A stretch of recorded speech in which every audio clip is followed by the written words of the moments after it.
Hey guys, what's up? This is Nick. Apologize, I'm a sweaty mess. I was just going for a run today. Well, a walk slash run. It's a beautiful day out today. If I can show you guys from here or not. Maybe not. Anyway. I don't know. I don't really know where I'm going to go with this video. I was feeling kind of inspired earlier. I like to go for walks or runs to clear my head. I love doing my workouts at home, but a lot of times I like to add on a little bit of a walk. Get my heart rate going, gets my mind spinning. I tend to have some of my best thoughts when I'm running. I guess some people have it when they go in the shower or whatever, but I normally have when I'm outside in nature. Kind of just heels on the ground, feeling the earth, smelling the air, hearing the birds chirp, listening to some music or maybe something personal growth related. But you know, as you guys know, my wife had a sorry, my thing was going off here, my run keeper. Almost done. Anyway, you know, my wife, Kathy had a miscarriage with our pregnancy like a week ago or so, at around the 6-week mark. And just a little bit of a backstory. That was Kathy's 5th pregnancy. The very first one we had was a miscarriage, so the baby was a lot older. We'd heard the heartbeat. The baby was, I think, like 13 weeks old or so when we went in for the ultrasound and couldn't hear a heartbeat. And I'll never forget that moment. We both broke down crying. And, you know, with the most recent miscarriage, Kathy made a post about it and it got a lot of feedback and traction. But one of the things that occurs to me is that you don't really hear guys talk about it ever, or how it affects them. And in my mind, I can already imagine some eye rolling, because I'm not growing the baby, and honestly, as any guy knows, your part in this is, it's really your heart and soul that gets put into it, not necessarily any physical kind of effort. You know, having a baby and being a dad is it's an expression of love. It's not, you don't have to put, you don't have to push a grapefruit down a hose, so to speak. If that's crude, I apologize. But anyway, so the first one was a miscarriage. Then we got pregnant. She got pregnant again with Landon. She got pregnant again with Landon. And,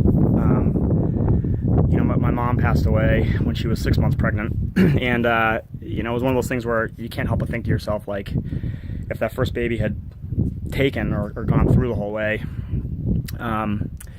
maybe my mom would have been able to meet, grandkids that she never got to have grandkids. But we were blessed and thankful for Landon. He's an amazing little boy. And then, a couple months later, we had Kirsten, 18 months apart. Irish twins, I guess they say. And she's just the sweetest little girl. And we are so blessed and grateful for our children. We love them more than anything on the face of the earth. I mean, they make me smile and laugh every day. Sometimes I pull my hair out, but I wouldn't trade 1 second of it. And I wish I could bottle up every moment and just keep it forever. And then, a couple years went by. We were settling in, and we decided we want to continue to expand our family. So Kathy got pregnant again in November time frame, and at the end of December, that baby was miscarried at about 6 weeks. And then just now, she went through it again. And I don't know, it's, from a guy's perspective, the thing is like, I feel really helpless about the whole situation, right? I wish I could take away Kathy's pain.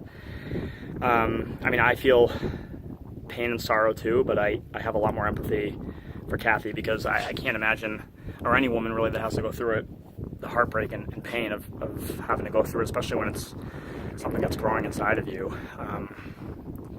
I can't help but think, like, what kind of life could that baby have had? And, Kathy made a good video talking about the ways to kind of work through it emotionally. I think, the biggest thing is you have to stay positive and grateful for what you do have. We're so fortunate to have 2 kids already, and a lot of people I know struggle even with that. So I'm incredibly grateful for what we already do have. And honestly, I don't want for anything more. We'd like to have more kids, but we're happy with the 2 we have. So it's not like, I don't know how to explain that. I don't want to be spoiled, because I'm already blessed beyond belief. And so, again, from a guy's perspective, I just, I don't really know where I'm going with this. I just, if you're a guy, it's not easy to process this, because we're not we're not growing the babies. They're not inside of us. They're a part of us. I mean, I'm a dad to this baby as well, even though it's not going to be with us in our lives. But it's hard to get empathy or sympathy for it, and I don't look for it, to be honest with you. That's not what this video is about. It's just about, you know, letting the guys know that you're being thought of too, you know. The women have to go through the bulk of it. I wish I could take it away from them, but I can't. But as a guy, you know, it takes its toll on you too, so make sure that you can process that and go through it, because it's not easy. You know, it's not easy to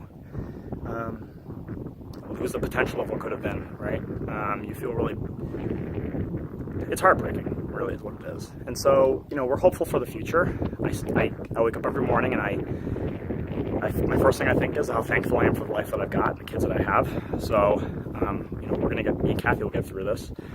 But, you know, I also have to process that emotion of going through that. So, anyway, that's my whole video for today. I hope that helped to struck a chord with somebody out there.